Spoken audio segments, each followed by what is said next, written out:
Fine student, देखो आज की क्लास में हम लोग एज यूजुअल 4 टॉपिक को कवर करेंगे। पहला topic 363, what explains the massive surge in house hold liabilities in 2022 and 23।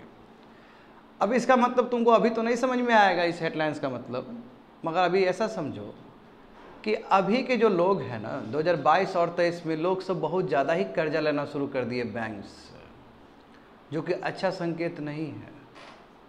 Bank से कर्ज लेना ठीक है, यदि आप बैंक से कर्ज लेके कुछ एसेट का निर्माण कर रहे हो, घर बना रहे हो, अपने बच्चे को एजुकेशन दे रहे हो, हेल्थ केयर दे रहे हो, तब तो ठीक है। मगर यदि आप बैंक से पैसा लेके डे टू डे कंजम्पशन कर रहे हो तब तो गलत बात है। तो फिर बैंक का फिर आप कब वापस पैसा दोगे?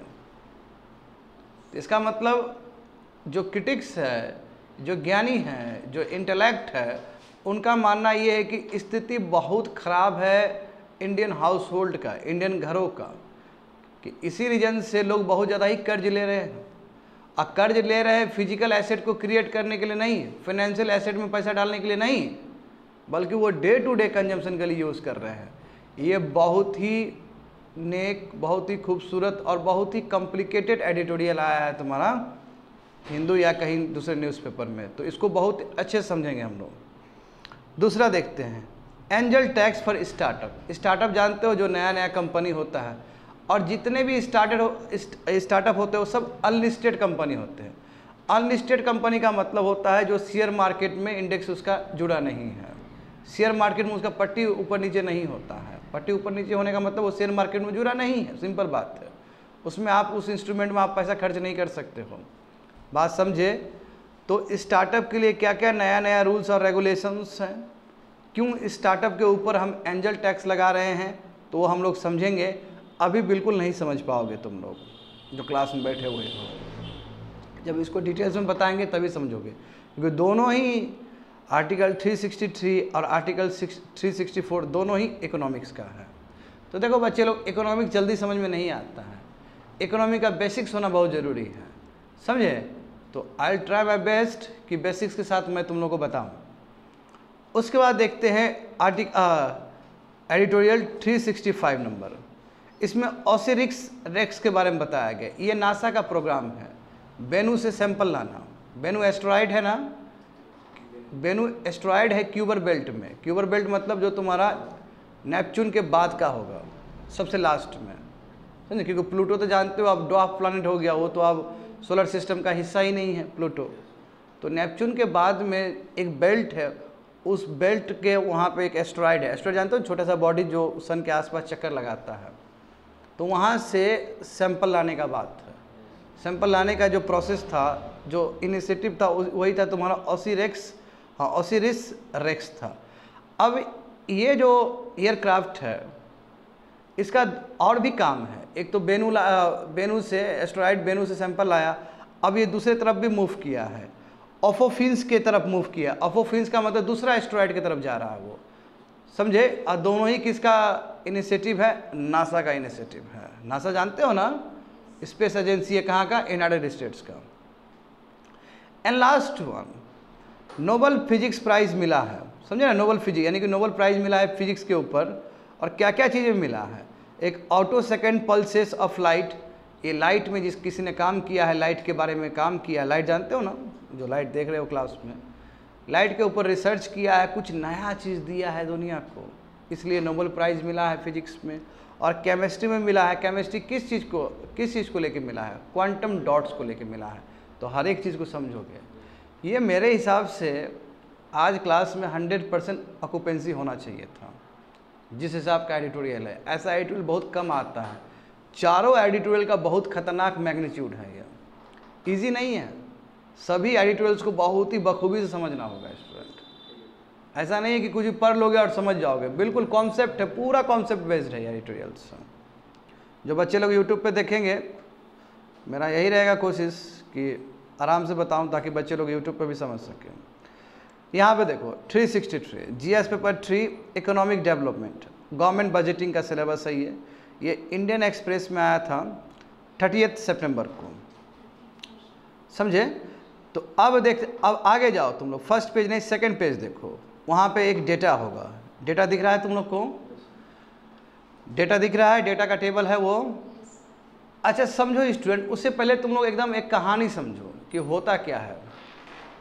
देखो आदमी जब कमाता है, आदमी कमा रहा है, लेट से आदमी 2 लाख 3 लाख जितना भी कमा रहा है, जब आदमी कमाता है तो आदमी डे टू डे एक्सपेंडिचर करता है, खर्च करता है, चावल दाल भोजन हेल्थ एजुकेशन, उसके ऊपर खर्च करता है, कुछ पैसा वो बचाता है।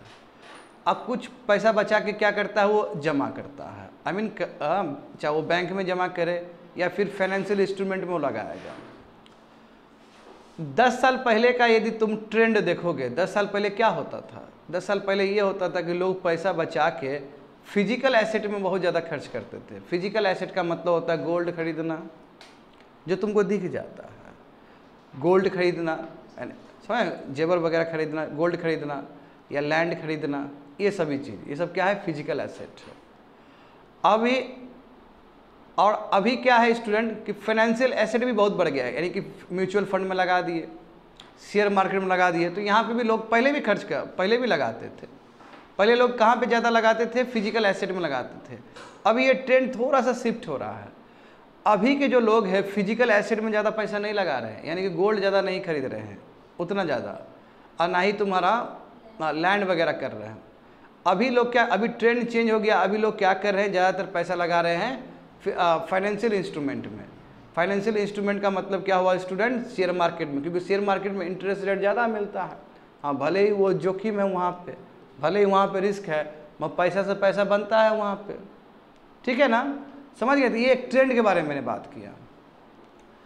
अब देखो तो इसमें अब यहाँ पे समझो, अब ये आंकड़ा तुम लोग को समझ में आएगा, बढ़िया समझना। ये आंकड़ा समझ जाओगे तब एडिटोरियल्स पूरा समझ जाओगे अच्छे से। यहाँ पे देखो आंकड़ा देखो, ग्रॉस फाइनेंशियल सेविंग।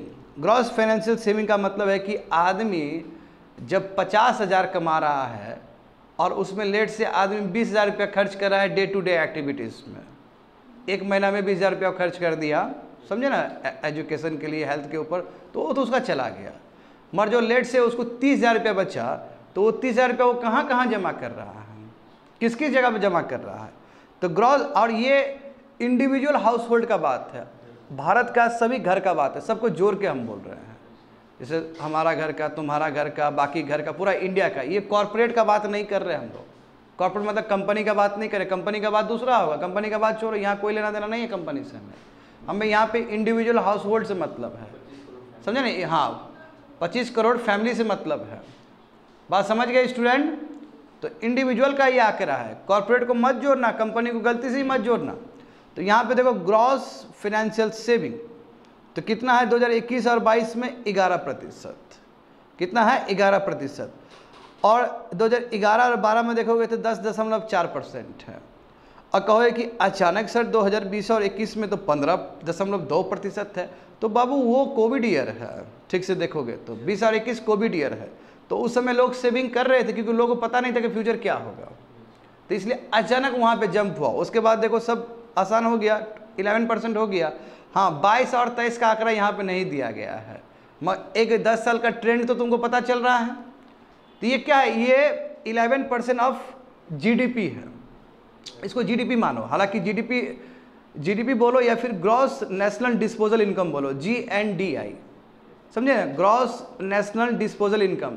और ग्रॉस नेशनल डिस्पोजल इनकम तुम्हारे जीडीपी से ही निकलता है, उसमें कुछ प्लस और माइनस करना पड़ता है। तो अभी लूजली मानो कि 11% जो पैसा है वो क्या है? सेविंग है।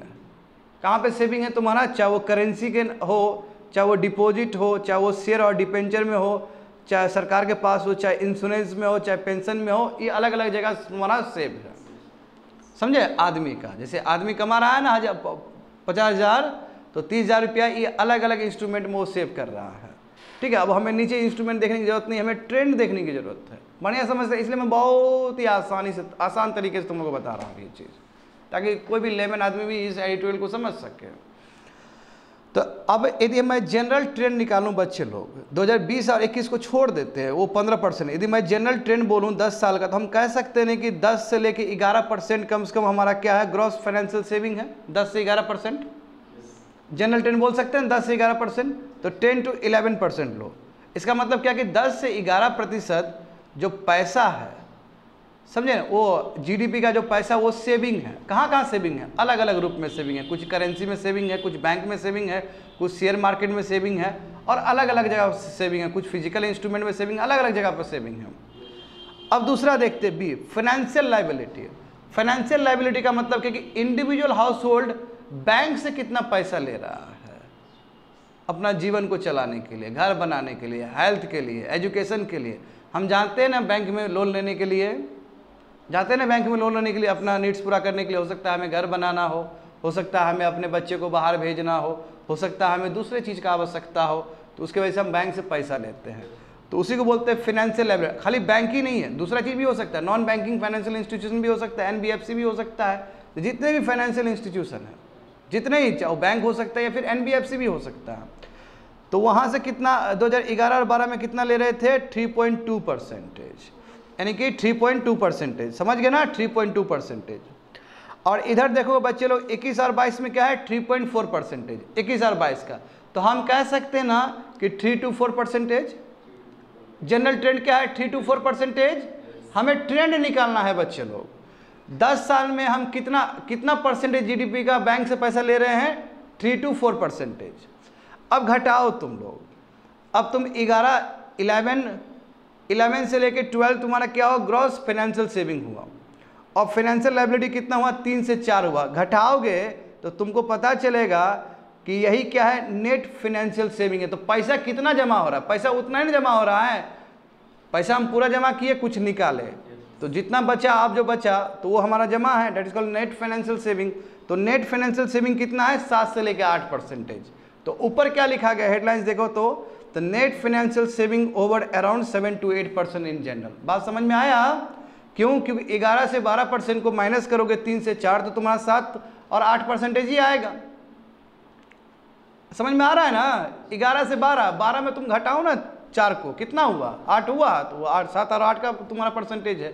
कहने का मतलब हुआ स्टूडेंट कि जो पैसा हम बैंक में जमा कर रहे हैं, जो पैसा हम कहीं पे जमा कर रहे हैं, और हम पैसा कितना ले रहे हैं, तो कहने का मतलब हमारा ज़्यादा जमा है। कहाँ पे? बैंक में या दूसरी जगह पे। तो कितना जमा है? लगभग 7 से 8% ऑफ जीडीपी। ये ट्रेंड समझना जरूरी है। तो ये नॉर्मल ट्रेंड हुआ, ये जनरल ट्रेंड है। अब इस ट्रेंड में कुछ गड़बड़ी आ जाए तो पूरा तुमको इकोनॉमी के बारे में समझ में आएगा। बात समझे ना? ये कितना गैप है? गैप कितना है? 7 से लेकर 8% का है। गैप का मतलब क्या होगा? इतना पैसा जमा है अभी भी मेरा बैंक में। अब बैंक में या फाइनेंशियल इंस्टीट्यूशन में जितना जमा रहेगा उतना बेटर है। बैंक को भी खर्च, हाँ, लोन देगा, दूसरी जगह पे खर्च करेगा वो। बात समझे? ये हो गया। अब फर्स्ट पेज देखो। अब फर्स्ट पेज तुम लोगों को सब समझ में आ जाएगा। The net household financial saving are at multi decade low. और अभी क्या दिक्कत है स्टूडेंट कि जो फाइनेंशियल सेविंग है, अब फाइनेंशियल सेविंग कितना हो रहा था? देखो तो ऊपर जाकर फिर से 2021 और 22 में कितना हो रहा था? 11% हो रहा था। 11% हो रहा था। अब इसमें यदि कम हो जाए तो दिक्कत होगा ना, क्योंकि हम सेविंग कितना, यदि हम सेविंग कम कर रहे हैं बैंक में या दूसरी जगह, इसका मतलब हम कमाई कम हो रहा है हमारा।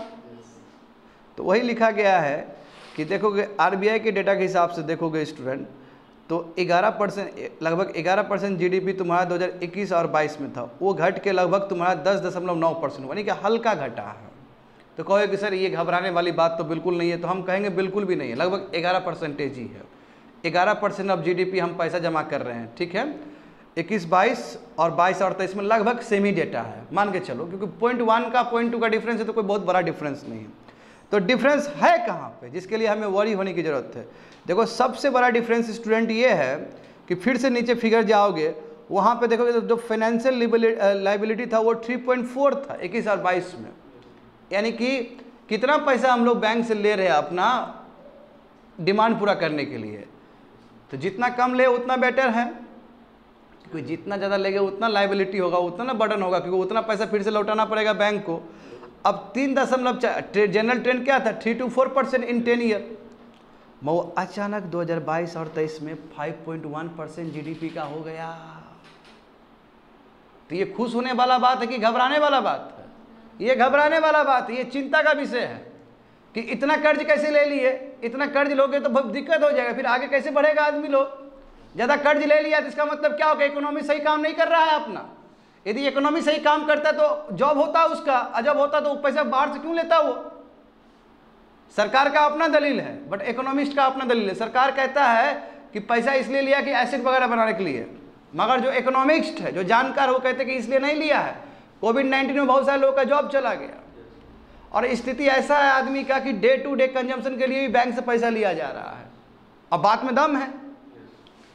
याद करो, बहुत पहले तुम लोगों को बताया गया था एडिटोरियल्स में कि कोविड-19 के बाद सरकार बोला था कि वी शेप्ड रिकवरी हुआ, यानी कि सब गिरा ऑर्गेनाइजेशन, अब फिर सब उठा। मगर इकोनॉमिक्स कहते हैं वी शेप्ड नहीं, के शेप्ड रिकवरी हुआ, यानी कुछ तुम्हारा कुछ इकोनॉमी उठा और कुछ इकोनॉमी घट गया। कुछ इकोनॉमी मतलब कुछ सेक्टर तुम्हारा उठा, कुछ सेक्टर अभी भी नहीं उठा हुआ है। और कई जानकार ऐसे ही बोलते कि हमारा जो इकोनॉमी है वो के और यू के बीच में है। तो ठीक है, वो अपना दलील है। मैं यहाँ तो तुमको चिंता का विषय तो तुमको लगा नहीं है कि net household financial saving 5% हो गया जीडीपी का। इसका मतलब ज़्यादा लोग कर्ज ले रहे हैं वहाँ से, और हालांकि 10 साल में हम देखेंगे 3 से 4 था परसेंटेज, अचानक 5% हो गया। इसका मतलब अचानक पैसा बहुत ज़्यादा लिया जा रहा है। समझ में आ गया ना ये चीज़। अब तुम घटाओ, जैसे हम अभी जनरल ट्रेंड घटा रहे थे तो कितना मिला था हमें, 7 से 8% मिला था 10 साल में। नेट वाला जो नेट है, जिसको बोलते हैं नेट हाउस होल्ड सेविंग, तो वो 7 से 8%। तो in the pre pandemic year of 2019 and 20, यानी कि पैंडमिक होने से पहले, कोविड-19 होने से पहले, तो उस समय सेविंग लगभग 8% था। हाँ, और 21 और 22 में, यानी कोविड के बाद तुम्हारा सेविंग कितना हो गया 7.2%। तो वो तो डायरेक्ट साफ साफ दिखता है। हाँ, आदमी सेविंग नहीं कर पा रहा है, सेविंग नहीं कर रहा है क्योंकि उसका जॉब छूट गया और वो कंजम्पशन पे जा रहा है। तो household sector is a major source of fund to the economy. और जो घर से जो पैसा निकलता है वो इकोनॉमी को चलाने में बहुत बड़ा रोल है, क्योंकि हम जो पैसा जमा नहीं करेंगे बैंक में तो फिर बैंक वाला कैसे पैसा दूसरे को देगा। तो इसलिए घर का जो पैसा जो लगता है, जो घर का पैसा जो है वो इकोनॉमी में जब जमा होता है, यानी कि जो बैंक में जमा होता है, तो फिर बैंक वहाँ से ऑपरेट करती है, बैंक फिर से काम करती है। और हम यदि बहुत कम पैसा जमा करेंगे बैंक में तो उससे बैंक को दिक्कत होगा, और यदि हम बैंक से बहुत ज़्यादा पैसा लेंगे तो उससे भी इकोनॉमी को दिक्कत होगा। तो कायदे से क्या होना चाहिए कि हम ज़्यादा जमा करते हैं तो उतना बैंक को मिलता और बैंक और भी ऑपरेशन कर सकता था। तो चिंता का विषय क्या है स्टूडेंट, कि हमारा ये जो है फाइनेंशियल लेबिलिटी 2022 और 23 में खूब ज़्यादा बढ़ा है। और खूब ज़्यादा बढ़ने का मतलब क्या है कि बहुत ज़्यादा ही कर्ज हो गया है। ये चिंता का विषय है। समझ गए ना, यहाँ तक समझ में आ गया। हम आगे देखो, ये आंकड़ा तो समझ चुके हो। ये देखो यहाँ पे, अब एक एक चीज़ समझना है, इसमें कोई भी चीज़ छोड़ नहीं सकते हम लोग। देखो यहाँ पे अब ये आंकड़ा देखो स्टूडेंट, तुमको आंकड़ा के साथ, तुमको एब्सोल्यूट नंबर के साथ तुमको समझ में आ जाएगा। Net financial asset, net financial asset समझ गए ना, घटाने के बाद स्टूडेंट कितना जमा किए थे, ग्रॉस सेविंग कितना हुआ था और लाइबिलिटी कितना हुआ था। देखो वहाँ पे लगभग 22,000, 22,000 है ना, 22,000 करोड़। अब 22 और 23 में देखो 13,000 करोड़ हो गया है। तो देख रहे हो ना, अब कब जमा है हमारा, हुआ है 13,000। पहले कितना था 20 और 21 में 22,000 करोड़ था। हाँ सॉरी 22 लाख करोड़ था। अभी घट कितना हो गया, 13 लाख करोड़ हो गया। कम हुआ है ना एब्सोल्यूट नंबर में, समझ में आ जाएगा तुमको। और तुम परसेंटेज के टर्म में देख लो कि 11% था तो देखो 5% हो गया, बहुत कम है जी। समझ गए ना। अब परसेंटेज ऑफ जीडीपी देखोगे तो देख सकते हो 3.9% ऑफ जीडीपी होगा, देखो 5.8% जीडीपी है। तो ये भी एक चिंता का विषय है कि जो लाइबिलिटी है वो तेज़ी से बढ़ गया है। तो यहाँ पे देखो, तो यहाँ पे समझो वही चीज़ यहाँ बताया गया है तुम लोग को। या फिर दूसरा भी फिगर देख लो, वही चीज़ नीचे दिखाया गया है। 1975 और 76 में स्टूडेंट जो फाइनेंशियल लेबिलिटी था, जो हम कर्ज लेते थे, जीडीपी का 1.3% कर्ज लेते थे, और जो हम सेव करते थे फाइनेंशियल एसेट्स जो सेव करते थे लगभग 6% सेव करते थे। ठीक है, एक टाइम में देखो बीच में 10-11 में बहुत पिक पे था, 16% से भी ऊपर था, है ना। और अभी कितना हुआ, लगभग 11% हो गया फाइनेंशियल एसेट जितना जमा कर रहे हैं। और इस बार तो देखो फाइनेंशियल लेबिलिटी भी बढ़ गया, 5.8% हो गया। वही चीज़ अभी जो चिंता जता रहे थे 2022 और 23 में। तो डिफरेंस कहोगे तो डिफरेंस तो बहुत कम हो गया। 11 - 6 कितना हुआ बताओ तो, 11 माइनस 6 4 है, 4 ही है, 4 या 5, ठीक है चलो 5 ही मान लेते हैं। तो 5 तो बहुत कम हुआ ना जी। तो 5% जब जीडीपी हमारा नेट फाइनेंशियल वो बचा हुआ है, सेविंग्स है, बाकी तो हम ले ही लिए, फाइनेंशियल लाइबिलिटी ले ही लिए, फाइनेंशियल लाइबिलिटी मतलब कर्ज हो ही गया, और जो सेविंग से घटा करोगे तो बहुत कम बचा है। तो ये चिंता वाला विषय। देखो वही चीज़ ऊपर लिखा गया है, हाउस होल्ड बोरोइंग कहाँ से लेते हैं, फाइनेंशियल इंस्टीट्यूशन से लेते हैं ना। तो चाहे वो बैंक्स हो, चाहे एनबीएफसी हो, चाहे हाउसिंग फाइनेंस कंपनी हो, चाहे कुछ भी हो सकता है। तो देखो 9 लाख करोड़ रुपये का कर्ज लिए थे यहाँ से, ये अलग अलग जगह से 2021 और 22 में। बच्चे लोग 22-23 होते होते ये लगभग 16 लाख करोड़ का आंकड़ा हो गया, यानी कि ज़्यादा पैसा ले रहे हैं फाइनेंशियल इंस्टीट्यूशन से, चाहे वो एनबीएफसी हो। वही जो बोल रहे हैं वही लिखा गया है, समझे। इसका मतलब कितना परसेंट इंक्रीज हुआ, लगभग 76% इंक्रीज हुआ। आखिर इतना पैसा लेने की क्या जरूरत है हमें, इतना पैसा क्यों अचानक बैंक से लेने लगे हम 2-3 साल के अंदर ही। तो ये एक एनालिसिस का विषय है स्टूडेंट, इस पे एनालाइज हो सकता है चीज़ों को, समझे। तो एज पर हाँ जो भी हमारे पास डेटा है, loans from the banking sector rose from, देखो जो लोन जो दिया है बैंक ने, हाँ बैंक ने जो पहले जो लोन दिया था 21 और 22 में वो 7.76 लाख करोड़ था। अब देखो बढ़ के वही चीज़ से बताया गया कि कितना हो गया, 12 लाख करोड़ का हो गया। तो लोन बैंकिंग सेक्टर का मैं बोल रहा हूँ। तो लोन अचानक बढ़ गया, लोन अचानक तब ना बढ़ता है जब आदमी का डिमांड हो लोन का। तो what is the interpretation, SBI और फाइनेंस मिनिस्ट्री क्या बोलता है। एसबीआई जो बोलेगी भारत सरकार के पक्ष में बोलेगी, आरबीआई जो बोलेगी तो वो अपने पक्ष में बोलेगी। तो क्रिटिक्स भी इसको बहुत अच्छे से काउंटर करेगा। तो आरबीआई का क्या मानना है और सरकार का क्या मानना है, देखो the increase in the borrowing by the house hold is mainly two by vehicles and property. हाँ तो एसबीआई का मानना है कि जो लोन जो बढ़ा है, लोन हम जो ज़्यादा हुआ है, कितना ज़्यादा हुआ है, 7 करोड़ से लेकर 12 करोड़ का जो लोन हुआ है, हाँ जो 76% का जो बढ़ोतरी है अभी, वो इसलिए हुआ कि लोग सब क्या लोन लेके घर खरीद रहे हैं, और लोग लोन लेके क्या कर रहे हैं, प्रॉपर्टी खरीद रहे हैं। यदि ये ऐसा होता तो बहुत खुशी का बात है, हो सकता है कि ये बात में दम है, ऐसा नहीं कि इनका कितना आदमी लोन लिया होगा घर खरीदने के लिए और कितना आदमी लोन लिया होगा गाड़ी खरीदने के लिए, बहुत कम लोग लिए होंगे। इसका मतलब इकोनॉमी में डिस्ट्रेस है, as per the economist, economy में दिक्कत है। और गवर्नमेंट क्या बोलती है कि ये बिल्कुल लोन लिया इसलिए क्योंकि उसको कॉन्फिडेंस है इस इकोनॉमी में कि बाद में पैसा हम कमा के चुका देंगे, इतना अच्छा इकोनॉमी चल रहा है। आप लोन कब लेते हैं, आप लोन तब लेते हैं जब आप श्योर है कि आने वाले समय में आप बहुत अच्छा कमा के आप रिटर्न कर दोगे। तो तब ना होगा जब आप सोच रहे हो कि इकोनॉमी बहुत ही फल और फूल रहा है और आपको जॉब मिलेगा और आप जॉब करके आप दे दोगे, या फिर अभी 10,000 कमा रहे हैं, आने वाले समय में 20,000 कमाएंगे क्योंकि इकोनॉमी अच्छा बढ़ रहा है। तो भारत सरकार का ये दलील है। भारत सरकार क्या दलील है कि लोगों को कॉन्फिडेंस है इस इकोनॉमी में, क्यों आज कर्जा लेगा वो कल जाके चुका देगा। क्या तुमको शंका नहीं होता है इस दलील पे, समझ रहे हो बात को ना, क्या तुमको डाउट नहीं लगता है? तो डाउट है। देखो तो साफ सर्ज में भी partly due to the purchase and partly for consumption. देखो अब क्रिटिक्स यहाँ पे आए, जो जानकार लोग हैं वो क्या बोलते हैं कि ठीक है हम भारत सरकार का ही बात मान लेते हैं और हम एसबीआई का ही बात मान लेते हैं। हो सकता है कि कुछ पैसा लिया हो परचेस करने के लिए, चाहे वो व्हीकल्स हो या फिजिकल एसेट हो, मगर बहुत सारा पैसा लिया है डे टू डे कंजम्पशन के लिए। जब आदमी डे टू डे कंजम्पशन के लिए बैंक से पैसा लेना शुरू कर दे तो साफ साफ इंडिकेट है कि जॉब नहीं है, साफ साफ इंडिकेट है कि आपका इकोनॉमी काम नहीं कर रहा है। अरे भाई आपका इकोनॉमी काम करता तो पैसा होता लोगों के जेब में, अर्थव्यवस्था अच्छा है तो इसका मतलब आदमी के जेब में पैसा रहेगा, यही नहीं हुआ इसका मतलब। तो यहाँ पे देखो साफ जो लाइबिलिटी राइज हुआ है ये इंडिकेट करता है कि डिस्ट्रेस है हाउस होल्ड के अंदर, यानी कि दिक्कत में है लोग, तभी तो दिक्कत में है, तभी तो उसको लोन लेना पड़ रहा है डे टू डे कंजम्पशन के लिए, समझे। Higher borrowing for the purchase of house, मानते कि कुछ क्रेडिट तुम्हारा गया होगा और कुछ क्रेडिट गया होगा तुम्हारा घर खरीदने के लिए, कुछ गया होगा व्हीकल्स खरीदने के लिए, कुछ गया होगा फिजिकल एसेट खरीदने के लिए, बट कुछ पैसा तो तुम्हारा फाइनल कंजम्पशन के लिए भी पैसा यूज़ किया गया होगा, मतलब डे टू डे एक्टिविटीज़ के लिए भी किया गया होगा। और दूसरी बात है कि आरबीआई अपनी रिपोर्ट में बोल चुकी हैं कि अभी का जो समय है अनसिक्योर्ड डिटेल लोन्स हो गया है, यानी कि जो एजुकेशन लोन ले रहा है, जो व्हीकल लोन ले रहा है ना, या फिर जो क्रेडिट कार्ड एडवांस मिलता है ना, वो भी वो भी दिक्कत में ही है, यानी कि आदमी क्रेडिट कार्ड से पैसा ले रहा है और वापस नहीं कर रहा है, इसलिए अनसिक्योर्ड हो गया। जब अनसिक्योर्ड हो गया इसका मतलब क्या है कि वो आदमी उस स्थिति में नहीं है कि पैसा लौटाए। और आरबीआई पहले ही आंकड़ा जारी कर चुकी है। आरबीआई बोली थी ना बीच में कि अभी रिटेल लोन लगातार वो होते जा रहा है, एनपीएस होते चला जा रहा है। एनपीएस मतलब वो पैसा लौटा नहीं पा रहा है आदमी 90 दिन के अंदर, या उसका ब्याज लौटा नहीं पा रहा है। और जो क्रेडिट एडवांसेस है उसमें बोला गया था कि उसके ऊपर भी लगाम लगाओ, इतना मत दो क्रेडिट लोगों को। क्रेडिट जानते हो, क्रेडिट कार्ड जहाँ तुम्हारे बैंक अकाउंट में पैसा नहीं है फिर भी तुम परचेस कर सकते हो और बाद में पैसा दे सकते हो, तो वो भी तो तुम्हारा हाईली वो रिस्की हो गया है। तो इससे भी पता चलता है कि आदमी में डिस्ट्रेस है, हाउस होल्ड के अंदर डिस्ट्रेस है, प्रॉब्लम है।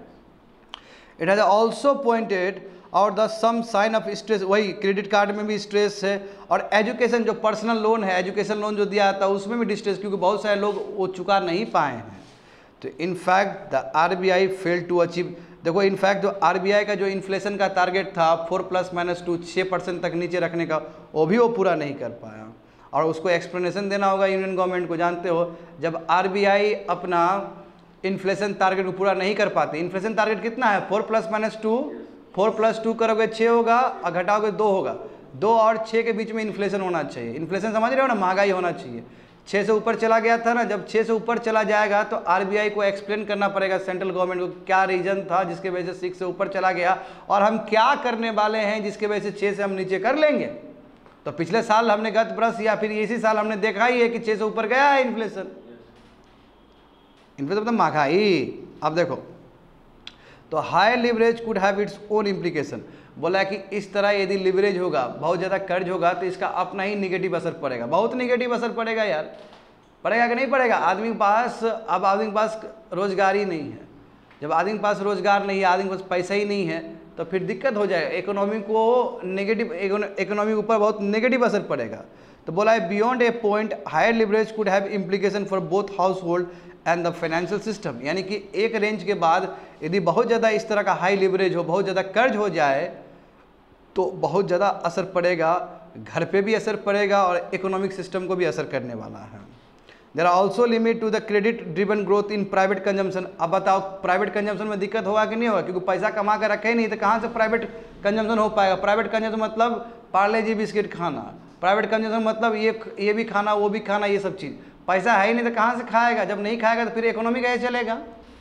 तो बोला कि इसका असर डायरेक्ट तुम्हारा प्राइवेट कंजम्पशन में ही पड़ेगा और हम जानते हैं कि प्राइवेट कंजम्पशन की वजह से ही हमारा इकोनॉमी चलता है। 55% हमारे इंडिया का जो अर्थव्यवस्था चलता है वो प्राइवेट कंजम्पशन की वजह से ही चलता है। आज हम लोग जो साबुन खरीदते हैं, चावल खरीदते हैं, दाल खरीदते हैं, यही खरीदने की वजह से हमारा जीडीपी का 55% कंट्रीब्यूट होता है। आज $3.5 ट्रिलियन का जो भारत जो इतना बड़ा देश बना है तो उसमें 55% कंट्रीब्यूशन खुद तुम्हारा प्राइवेट कंजम्पशन का है। और यहाँ तो प्राइवेट कंजम्पशन में दिक्कत हो रहा है तो इकोनॉमी पर डायरेक्ट दिक्कत होगा, ये बोलना चाह रहा है। If the consumption demand is being driven by the credit, यदि कंजम्पशन डिमांड तुम्हारा लोन लेकर पूरा हो तो समझ जाओ दिक्कत क्या होने वाला है फ्यूचर में, ठीक है। तो फिर कैसे होगा, इसलिए student house hold balance sheet would mean lower demand future, यानी कि जो कर्ज लेके तुम खा रहे हो, कर्ज लेके तुम घी पी रहे हो, इसका मतलब क्या होगा, आने वाले समय में डिमांड नहीं होगा इकोनॉमी में। आखिर आदमी कितना दिन तक कर्ज लेके घी पिएगा, जरा बताना हमको। एक लिमिट है ना उसका भी, आदमी कितना दिन कर्ज लेकर बैंक से इकोनॉमी अपना घर चलाएगा। जब यही ट्रेंड रहा तो इकोनॉमी पूरी तरीके से बर्बाद हो जाएगा और जो डिमांड क्रिएशन होना चाहिए हाँ वो नहीं होगा। डिमांड देखो ना, अब हम जब पार्ले जी बिस्किट खरीदने के लिए जाएंगे तो पार्ले जी बिस्किट खाने के लिए जाते हैं, लेट से खरीदने के लिए जाते हैं तो 10 बोल दिए तो 10 पीस दे दिए। आज हमारे पास पैसा ही नहीं है तो हम कहाँ वो 10 पीस बनाएगा वो, या 100 पीस बनाएगा, वो नहीं बनाएगा। तो उसका डिमांड कम होते चला जाएगा तो इकोनॉमी को असर पड़ेगा कि नहीं पड़ेगा। अब जब पार्ले जी बिस्किट नहीं बनाएगा तो गेहूँ जो यूज़ हो रहा था तो वो भी नहीं होगा, तो इकोनॉमी पूरा चौपट हो जाएगा। इकोनॉमी इंटर रिलेटेड है स्टूडेंट, एक दूसरे से। एक जगह कहीं असर पड़ेगा तो उसको पूरा इकोनॉमी पे असर पड़ता है, समझे ना। तो वही बोला यदि वीक कंज्यूमर डिमांड रहेगा तो इसका असर पूरा इकोनॉमिक ग्रोथ पर पड़ेगा और हमारा इकोनॉमिक ग्रोथ बहुत ही कमज़ोर हो जाएगा। तो इसलिए sustain growth of house hold income होना चाहिए, यानी कि अच्छा ग्रोथ होना चाहिए आदमी का, इंडिविजुअल हाउस होल्ड का अच्छा सैलरी होना चाहिए, अच्छा पैसा होना चाहिए। अदरवाइज इसका असर बहुत ही नेगेटिव पड़ सकता है इकोनॉमी पे। होप सो समझ में आ गया होगा। बहुत ही आसान तरीके से बता दिए स्टूडेंट, इससे आसान नहीं हो सकता। बात समझ गए ना, बहुत ही बेसिक से मैंने तुमको बताया ताकि तुम लोग को समझ में आ सके। आगे देखो 364 GS paper 3 economic development government budgeting same है। देखो हाँ ये आया था तुम्हारा बिजनेस स्टैंडर्ड 27 सितंबर को, समझे, बिजनेस स्टैंडर्ड पेपर में। हाँ देखो new angel tax rules notified है, नीचे देखो, और यहाँ पे तुमको एक फिगर मिलेगा लास्ट में, what is the angel tax. नीचे जाओ तो थर्ड पेज मिला बच्चे लोग, ए मिला, हाँ दिखाओ सबको, दिखाओ सबको दिखाओ, बुरे बच्चे लोगों को नहीं पता चल रहा होगा। देखो ये देखो, देखो व्हाट इज एंजल टैक्स लिखा है ना वहाँ पे। हाँ यहाँ पे देखो ये, अब यहाँ पे समझो कि मतलब क्या है। अच्छा पहले एंजल टैक्स क्या होता है उससे पहले हमें स्टार्टअप समझना होगा। बढ़िया सुनो, जो बोल रहे हैं उसको उस पर ध्यान दो। स्टार्टअप का मतलब होता है जो अभी नया नया कोई कंपनी खुला है। बहुत सारे नया कंपनी खुलते हैं ना, जैसे जानते हो कि स्पेस में भी बहुत तगड़ा तगड़ा स्टार्टअप आया है अभी, जिस हिसाब से हमारा स्पेस प्रोग्राम बहुत बेहतर होते चला जा रहा है, इसलिए बहुत सारा स्पेस स्टार्टअप स्टार्ट हुआ है। स्टार्टअप का मतलब जिसका बहुत दिन लंबा समय नहीं हुआ, अभी 3 साल 2 साल या फिर आज ही बना हो, इस तरह जितने भी स्टार्टअप होते हैं वो सब अनलिस्टेड कंपनी होते हैं। वो सब इसका मतलब नहीं कि सभी इसका मतलब ये नहीं कि अनलिस्टेड कंपनी में केवल स्टार्टअप ही होगा, और भी कंपनी हो सकता है। अनलिस्टेड कंपनी का मतलब है जो शेयर मार्केट से अटैच नहीं है, हाँ जो सेबी से एफिलिएटेड नहीं है। वेरी गुड, क्योंकि शेयर मार्केट देखने का जो संस्था है वो सेबी ही है, security exchange board of India. बात समझे, जो आज आप शेयर मार्केट में म्यूचुअल फंड में जो पैसा लगाते हो, ठीक है, वो सेबी ही रेगुलेट करती है।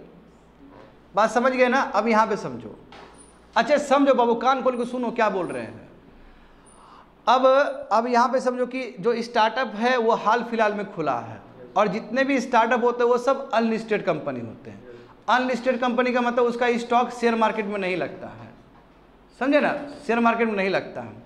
हम जानते हैं कि स्टार्टअप गजब चीज़ है। स्टार्टअप का जो वैल्यू है वो कब बढ़ जाएगा कोई पता ही नहीं चलेगा। किसको पता था कि फिजिक्स वाला जो स्टार्टअप है वो इतना बड़ा वो तुम्हारा यूनिकॉर्न बन जाएगा, इतना ज़्यादा पैसा कमाएगा वो। किसको पता था कि अनअकैडमी इतना बड़ा हो जाएगा। तो आपको ये बहुत मुश्किल है समझना, जानना कि कौन स्टार्टअप बहुत ज़्यादा हिट कर जाए और कौन स्टार्टअप नीचे चले जाए। और स्पेशली मैं स्टार्टअप का बात कर रहा हूँ तो मैं टेक्निकल स्टार्टअप का बात कर रहा हूँ, जिसमें टेक्नोलॉजी इन्वॉल्व है। टेक्नोलॉजी वाला जो स्टार्टअप होता है उसका ग्रोथ बहुत हाई हो सकता है, अचानक रातों रात एक्सपोनेंशियल ग्रोथ हो सकता है। बात समझे। अब यहाँ पे समझो कि इसके लिए रूल्स और रेगुलेशन 2012 में फ्रेम किया गया था भारत सरकार के द्वारा। अब देखो होता क्या है कि स्टार्टअप को भी, जो नया कंपनी है उसको भी चाहिए फंड चाहिए, उसी को बोलते हैं एंजल इन्वेस्टर। एंजल इन्वेस्टर मतलब जो शुरू का, जो अगल बगल का ही आदमी उसमें इन्वेस्ट करता है।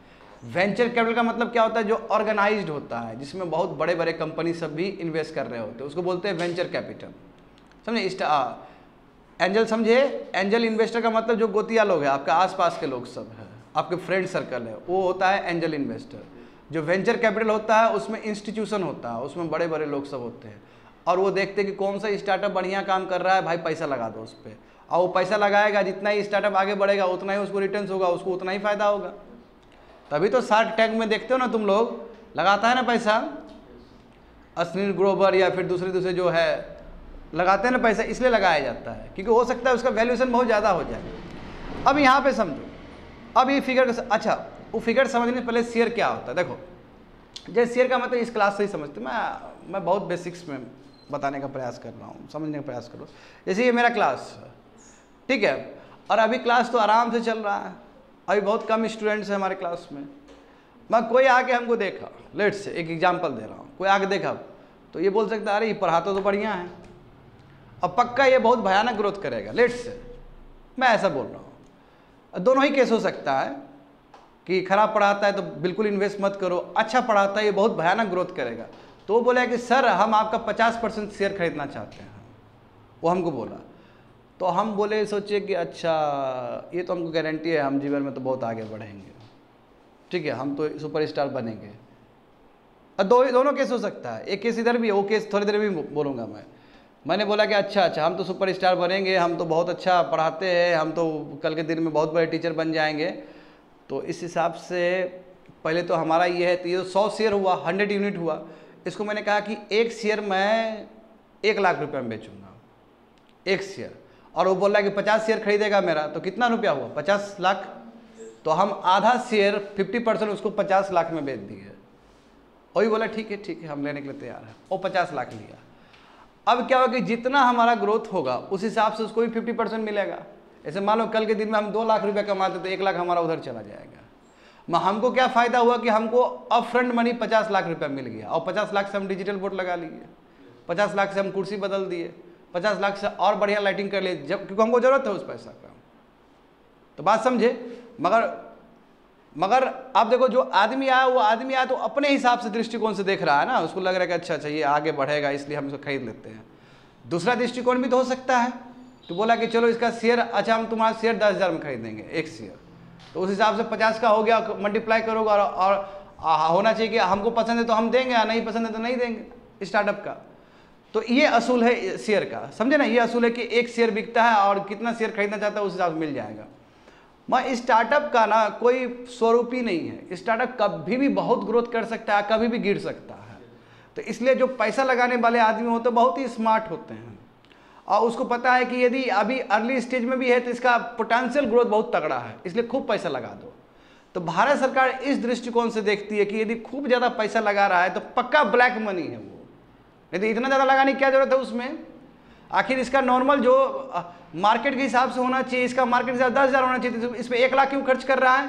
इसका मतलब इसी आदमी का गोतिया लोग इसके ऊपर खर्च कर रहा है और टैक्स बचाना चाह रहा है, क्योंकि स्टार्टअप के ऊपर जो लगा हुआ तो टैक्स नहीं लगता था। बात समझे ना।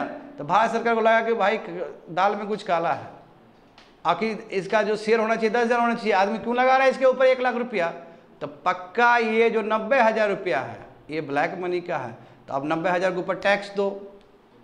तो अब ऐसा कर देगा तो फिर ये तुमको लगता है वेंचर कैपिटल लगाएगा इस पर, नहीं लगाएगा। शुरू में क्या था कि जो इंडियन रेसिडेंट्स है वो लगा रहा है तो उसके ऊपर टैक्स लग रहा था, अब बोला कि बाहर से भी लगाएगा तो उसके ऊपर भी टैक्स लगेगा। बात समझे। तो ये स्टार्टअप का कहानी है, आप समझो, इस फिगर को समझो अच्छे से। अब यहाँ पे समझो, लेट से 100 रुपया का शेयर है, इस शेयर, ये फेस वैल्यू है शेयर का। अब कोई भी एक कंपनी स्टार्टअप का एक शेयर का दाम कितना है, 100 रुपया है, समझे। अब देखो क्या हुआ कि उसका जो मार्केट वैल्यू है उसने बोला कि 100 रुपये, अब मार्केट वैल्यू के हिसाब से लेट से वो 10,000 हो गया, क्योंकि मार्केट वैल्यू जान तो बदलता है, तो मार्केट वैल्यू के हिसाब से कितना हुआ, 10,000 हो गया। एक शेयर का दाम कितना, ₹100 ईच शेयर। अब हो सकता है कि आज हमारा जो एजुकेशनल इंस्टीट्यूशन है, हम 100 रुपये में, हो सकता है कि हमारा मार्केट जिस हिसाब से हम काम कर रहे हैं हो सकता है कि उसका 1,000 रुपया 10,000 तक हो जाए। एक हम फ्यूचर सोच रहे हैं, हम अभी बोले क्या, कितना बोले कि 1,000 रुपया हम एक शेयर में बेचना चाहते हैं, 100 रुपया में एक शेयर बेचेंगे, हम अभी बोल रहे हैं, लेट्स एग्जाम्पल। मगर हमारा जो है मार्केट वैल्यू है, क्योंकि आने वाले समय में हम ग्रोथ करने वाले हैं, तो मार्केट के हिसाब से कितना हुआ, 10,000। तो जितने भी वेंचर कैपिटल है उसको कायदे से 10,000 में खरीदना चाहिए। वेंचर कैपिटल क्या कर रहा है कि 10,000 नहीं, हम तुमको 1 लाख रुपया देंगे। थर्ड वाला देखो, तुमको हम 1 लाख रुपया देंगे, सॉरी हाँ, तुमको 1 ही लाख ना जी है, नहीं 1 करोड़ तुमको देंगे। तो 10,000 होना चाहिए था, बट वो 1 करोड़ दे रहा है। 1 करोड़ ही रहना चाहिए, 1 करोड़ है, तो 1 करोड़ तो गलत बात ना हुआ। 1 करोड़ इसका मतलब 90% ज़्यादा एक्स्ट्रा दे रहा है वो हमको, 90% मतलब बहुत ज़्यादा ही दे रहा है वो हमको। तो ज़्यादा क्यों दे रहा है। मगर देखो सरकार इस चीज़ को डिफ्रेंशिएट नहीं कर सकती है, क्योंकि सरकार को लगता है कि जो मार्केट वैल्यू होना चाहिए वही मिलना चाहिए उसको। अब मगर जो इन्वेस्टर है उसको तो फ्यूचर ग्रोथ के बारे में पता है, उसको पता है कि लड़का टैलेंटेड है, ये तो आगे बढ़ेगा जीवन में, या फिर स्टार्टअप इसका बहुत बेहतर ही नहीं है तो जीवन में आगे बढ़ेगा। इसलिए जितना ही मार्केट वैल्यू है 10,000 छोड़ दो, इसको 1 करोड़ ही लगा दो, क्योंकि हमको बाद में बेनिफिट होने वाला है इससे। मैं सरकार क्या सोचेगी, यहाँ पे 1 करोड़ लगाया, पक्का धांधलीबाजी, ये मनी लॉन्ड्रिंग करके ब्लैक मनी करके कमाया होगा, इसलिए 1 करोड़ लगा रहा, नहीं तो अन्यथा उसको 10,000 लगाना चाहिए था। तो जो रेस्ट बचा, समझे, रेस्ट के ऊपर लगा देगा टैक्स। जब टैक्स लगा देगा तो वेंचर कैपिटल उसको इन्वेस्ट नहीं कर पाएगा, डिस्करेज होगा। इसलिए स्टार्टअप का भी यही रोना है कि आप काहे टैक्स लगवा रहे हो, क्योंकि स्टार्टअप को बहुत फायदा होता है इससे। पहले वाला व्यवस्था से फायदा हो रहा था ना, कि उसको 1,000 मिला, 1,000 मिला, मार्केट वैल्यू 1,000 था और अचानक उसको 1 करोड़ भी मिल सकता था। बट अभी यदि 1 करोड़ मिलता है या उससे ज़्यादा मिलता है तो उसके ऊपर क्या लग जाता है, टैक्स लग जाता है। बात समझ में आ रहा है तुम लोग को? तो यहाँ पे देखो, यहाँ पे हाँ ये तो लग गया। अब देखो किसके ऊपर एंजल टैक्स लगता है, इसी टैक्स को क्या बोलते हैं स्टूडेंट, एंजल टैक्स कहते हैं, समझे? इसी को क्या बोलते हैं, एंजल, यानी कि मार्केट वैल्यू से ज़्यादा में किसी ने शेयर खरीदा, मार्केट वैल्यू से ज़्यादा किसी ने शेयर खरीदा तो उसके ऊपर एंजल टैक्स लगता है। हाँ, मगर कोई सेबी से रजिस्टर्ड वेंचर कैपिटल है, जैसे मान लो यहाँ पे ध्यान दो, कोई इंस्टीट्यूशन है जो सेबी से रजिस्टर्ड है, सेबी मतलब वही जो शेयर मार्केट को चलाता है, उससे कोई रजिस्टर्ड है, जब उससे रजिस्टर्ड है और वो पैसा खर्च कर रहा है तुम्हारा स्टार्टअप में, तब टैक्स नहीं लगेगा, क्योंकि वो सरकार के अधीन आ गया, वो सरकार पूरा उसको देख रेख करेगी कि पैसा ला कहाँ से रहा है, क्या कर रहा है, नहीं कर रहा है, सब पता चलेगा। हाँ, इसलिए टैक्स इवेजन नहीं कर सकते, टैक्स का चोरी नहीं कर सकता है। तो देखो वहाँ पे नीचे क्या लिखा गया है, angel tax is imposed on the excess share capital raised by an unlisted firm over and above the fair market value of its share। समझ में आ गया भाषा वो जो हम तुमको बताए हैं? कायदे से क्या होना चाहिए था, एक शेयर के ऊपर 10,000 होना चाहिए था, मगर स्टार्टअप को कितना मिल गया, 1 करोड़ लगभग मिल गया उसको, तो ज़्यादा हुआ ना, तो ज़्यादा हुआ तो तुम घटाओ इसको, 10,000 को तुम 1 करोड़ से घटाओ और घटा कर उसके ऊपर टैक्स लगेगा, समझे? वो हुआ। हाँ, एंजल टैक्स एप्लीकेबल नहीं होगा वो एंटिटीज जो तुम्हारा department for promotion of industry और इंटरनल ट्रेड से जुड़ा हुआ है या फिर वो सेबी से जुड़ा हुआ है, तो ऐसे जो इंस्टीट्यूशन है उसके ऊपर टैक्स नहीं लगेगा, ऐसे जो वेंचर कैपिटल वाला जो इंस्टीट्यूशन है उसके ऊपर टैक्स नहीं लगेगा, जो सेबी से रेगुलेटेड हो या फिर तुम्हारा DPIIT से रिलेटेड हो, ये भारत सरकार का ये तुम्हारा डिपार्टमेंट है। समझ में आ गया ना? अब देखो, अब समझ में आएगा तुम लोग को, देखो समझ में आ गया? ऊपर जाओ, ऊपर जाओ। अब इस बार भारत सरकार ने क्या किया है कि अब इस बार भारत सरकार ने कुछ चेंजेस किया है। देखो भारत सरकार ने क्या बोला है कि फाइनेंस एक्ट, इस बार का जो फाइनेंस एक्ट 2023 में था, इसमें एंजल टैक्स को और एक्सटेंड करने की बात था कि जो भी डिफरेंस है आपका, जो भी फेयर मार्केट वैल्यू वही 10,000 और जो नॉन रेसिडेंट इन्वेस्टर यानी कि एक तो फेयर मार्केट और जो दे रहा है उसके बीच में जो डिफरेंस होगा उसके ऊपर टैक्स लगेगा। और साथ साथ क्या कर दिया गया, जो नॉन रेसिडेंट इन्वेस्टर जो बाहर से भी इन्वेस्ट कर रहा है उसके ऊपर भी टैक्स लगेगा। ये इस बार का चेंजेस है, इस बार फाइनेंस एक्ट का चेंजेस है जो हम तुम लोग को बता चुके हैं पहले ही, नंबर 1। दूसरा क्या है कि स्टार्टअप या फिर कोई भी अनलिस्टेड कंपनी, कोई भी अनलिस्टेड यानी कि स्टार्टअप के साथ कोई भी दूसरा अनलिस्टेड कंपनी भी हो सकता है। बात समझ, अनलिस्टेड कंपनी मतलब वो स्टार्टअप नहीं है, मतलब 10 साल से वो चल रहा है बट उसका शेयर तुम्हारा शेयर मार्केट में नहीं लगा है।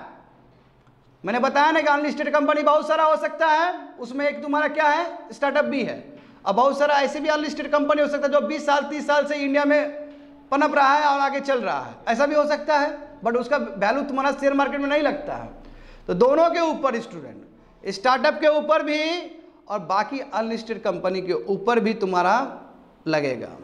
Can now raise fund with a variation of 10% of the valuation of FMP, यानी कि जो उसका फेयर मार्केट प्राइस है उसके हिसाब से 10% वो ले सकता है विदाउट एटिंग, तब उसके ऊपर 30.6% एंजल टैक्स नहीं लगेगा। तो ये क्या 30.6 का मतलब क्या है, देखो यहाँ पे समझो, यहाँ पे समझो, इधर समझो, मैं इसको अलग तरीके से बोलता हूँ ताकि आंकड़ा तुमको जल्दी समझ में आ जाए। देखो मार्केट वैल्यू कितना था, मार्केट वैल्यू लेट से 1 लाख रुपये का था, 1 लाख, अब सिंपल है 1 लाख, उसको कितना मिला, 1 करोड़ मिला, तो कितना एक्स्ट्रा मिला उसको, 99 लाख एक्स्ट्रा मिला, तो 99 लाख के ऊपर 30.6 टैक्स लगेगा। तो 99 का 30% कितना हुआ स्टूडेंट कितना हुआ, तो 100 का ही 30% निकालो ना तुम, 30 लाख हुआ, 30 लाख टैक्स में चला जाएगा। क्यों चला जाएगा, ये सोच के कि ये पक्का ब्लैक मनी लगाया हुआ, नहीं तो इसको क्या लगाने की जरूरत है, इसका तो 1 लाख तुम्हारा मार्केट वैल्यू था, तो उसके ऊपर कितना लग रहा है, लगभग 30% तुम्हारा टैक्स लग रहा है। और केवल ये स्टार्टअप के ऊपर नहीं, ये अनलिस्टेड कंपनी के ऊपर भी लग रहा है। बात समझे? हाँ ये है, हाँ वही बताया गया, वही सभी चीज़। हाँ तो अब आखिर क्या कैसे बनाया गया, ये 30.6 क्या आधार है, तो सरकार ने कहा कि बहुत सारा 4 और 5 मेथड से हम ये डिटरमाइन किए हैं कि कैसे 30.6% एंजल टैक्स लगता है। ठीक है, वो 3rd में बताया गया है। तो क्रिटिक्स कहते हैं कि इस हिसाब से तो लिटिगेशन बहुत ज़्यादा हो जाएगा, कई जो तुम्हारा स्टार्टअप है वो तो केस कर देंगे कि सर इतना इतना काहे पैसा लिए, तो लिटिगेशन केस बढ़ेगा, क्योंकि भारत सरकार बोले कि हम 4-5 मेथड को यूज़ करके हम 30.6 वाला आंकड़ा लेके आए कि इतना एक्स्ट्रा होगा तो इतना लगेगा आपके ऊपर। यानी कि आप डिजर्व कर रहे थे 1 लाख आपका फेयर वैल्यू था, मार्केट वैल्यू था, और आपको यदि 1 करोड़ मिल रहा है तो उसके ऊपर 30.6 टैक्स लगेगा। तो सबसे बड़ा सवाल है कि 30.6 कैसे निकाले हैं, तो भारत सरकार क्या बोली है कि 3, 4, 5 मेथड से हम निकाले हैं। तो ये लिटिगेशन जाएगा, ये केसेस फिर जाएगा कोर्ट सब में, तो फिर वहाँ पे पेंडिंग केसेस सब बढ़ सकता है। आगे देखो, तो detail about angel tax from its origin. आखिर ये एंजल टैक्स वाला कॉन्सेप्ट आया कहाँ से, तो इसका जो एंजल टैक्स वाला कॉन्सेप्ट 2012 में आया था स्टूडेंट, स्टार्टिंग में, समझे। और उसमें बोला गया था कि ये 30.6 कटेगा, क्योंकि उस समय भारत सरकार को लगता था कि एक्स्ट्रा यदि पैसा आ रहा है तो जरूर तुम्हारा ब्लैक मनी या मनी लॉन्ड्रिंग का ही पैसा होगा, समझे ना। हाँ, मैं ये भी जानते हो कि इस बार तो हद हो गया, रेसिडेंट्स और नॉन रेसिडेंट दोनों के लिए ही लागू हो गया अब पहले कब आया था, 2022-12 में आया था, समझा। उस समय भी 30.6 का बात था उसमें। तो रेसिडेंट्स और नॉन रेसिडेंट दोनों के लिए लगेगा। और जो DPIIT रजिस्टर्ड स्टार्टअप है, बताए थे ना, चाहे कैटेगरी A वाला हो चाहे कैटेगरी B वाला हो, जो सेबी से रजिस्टर्ड है, तो उसके ऊपर तुम्हारा इस तरह का 30.6 टैक्स नहीं लगेगा, समझे। और ये हम 30.6 वाला कॉन्सेप्ट इसलिए लाए हैं ताकि जितने भी ब्लैक मनी है वो ब्लैक मनी तुम्हारा इधर स्टार्टअप में फ्लो ना हो, इसलिए लाए हैं, समझे। तो उस समय भी देखो फाइनेंस एक्ट 2012 में एक्ट बना के उसको लाया गया था, और ये लागू हुआ था अप्रैल 1, 2013 से। और इस बार भी देखो फाइनेंस एक्ट 2023 का स्टार्ट मतलब इंट्रोड्यूस किया गया, और उस हिसाब से हाँ फॉरेन इन्वेस्टर्स के ऊपर भी लागू हुआ, समझ गए ना, वही चीज़ बताया गया। दैट्स इट, आगे बढ़ जाओ। हाँ बहुत है, तो स्टार्टअप कंपनी सब रिसेंट होता है, अभी का होता है, स्टार्टअप बहुत रिसेंट का होता है। अनलिस्टेड कंपनी हो सकता है 50 साल से भी चल रहा हो, बट शेयर मार्केट में नहीं है उसका, हाँ नहीं, वो शेयर मार्केट में नहीं है उसका, इंडिसेस नहीं चलता बस। और स्टार्टअप भी तुम्हारा जितना भी स्टार्टअप है उसका शेयर मार्केट में नहीं होता है। हाँ, बात समझे ना। अब यहाँ पे देखो, समझ में आया स्टूडेंट ये सब? तुमको समझ में आया? इतना लॉलीपॉप भी समझ में नहीं आएगा तो हो गया, फिर इतना नीचे जाके नहीं बताते हैं। देखो यहाँ पे 365 GS paper 3 science and technology, awareness in the fields of IT, space, computers, robotics, nano technology, biotechnology and issues relating to intellectual property rights. ये हिंदू पेपर में आया था 28 सितंबर को। आगे देखो स्टूडेंट, इसमें तो जैसे मैंने कहा कि ऑसिरिस तुम्हारा क्या है, नासा का प्रोग्राम है, नासा का इनिशिएटिव है, समझे ना। और इस बार देखो ऑसिरिस ने क्या किया कि बेनू एस्ट्रॉइड है जो क्यूबर बेल्ट में पाया जाता है। आगे देख लो, फिगर देख लो, आगे जाओ, देखो यहाँ पे देखो सोलर सिस्टम का फिगर दिख रहा है ना तुम लोग को। मार्स और जुपिटर के बीच में एस्ट्रॉइड बेल्ट होते हैं, वहाँ पे खूब एस्ट्रॉइड तुमको मिलेगा। और तुम नेपच्यून के बाद देखोगे तो वहाँ पे क्यूबर बेल्ट भी है। हालांकि बोलने को तो हम प्लूटो के बाद भी बोल सकते थे, वहाँ हम प्लूटो के बाद नहीं बोलेंगे, इसलिए कि प्लूटो अब आवर सोलर सिस्टम का हिस्सा है ही नहीं, इसलिए हम नेपच्यून के बाद बोले हैं। तो ये जो सैंपल लाया है, समझो क्यूबर बेल्ट ऑब्जेक्ट वहाँ से लाया है, उस बेल्ट से, उसका जो बेनू एस्ट्रॉइड है वहाँ से वो लाया है, वो लाया। अब बोलो कि सर इतना लंबा दूर जाने की क्या ज़रूरत है किसी स्पेस क्राफ्ट को? तो जाने के लिए इसलिए ज़रूरत है बच्चे लोग, क्योंकि ये जो क्यूबर बेल्ट भी तभी बना था जब हमारा ये सिस्टम बना था, ये सोलर सिस्टम बना था। वहाँ से कोई भी सैंपल लाएंगे तो कैसे हमारा ये बना है, गैलेक्सी कैसे बना है, कैसे हमारा सोलर सिस्टम बना है, उसके ऊपर हम रिसर्च कर पाएंगे। बात समझे? रिसर्च पता चलेगा। आज इतना हम स्पेस की तरफ जा रहे हैं, क्यों जा रहे हैं? ये समझने के लिए कि क्या वहाँ पे कोई मटेरियल प्रेजेंट हो सकता है, क्या वहाँ पे वाटर है, क्या वहाँ पे कुछ ऐसा मटेरियल है जो कि हमको काम आ सकता है, या फिर जो गुत्थी है, जो मिस्ट्री है स्पेस के बारे में, वो हम सुलझा सके। तो अब देखो ओसिरिस कितना बड़ा प्रोग्राम है स्टूडेंट, कि बेनू एस्ट्रॉइड से तो सैंपल लाया वो, और सैंपल लाएगा और तुम्हारा यहाँ छोड़ दिया, पैराशूट से वो लैंड होकर तुम्हारा US में चला गया, पैराशूट से। ऐसा सिस्टम बनाया गया तो पैराशूट से, और ऊपर ही ऊपर फिर दूसरे एस्ट्रॉइड को गया है एक्सप्लोर करने के लिए वो। फिर उसके बाद दूसरा काम हो गया कि दूसरे एस्ट्रॉइड को गया है वो एक्सप्लोर करने के लिए। तो देखो किस लेवल पे डिजाइन है ये एस्ट्रॉइड स्पेस क्राफ्ट, गजब ना।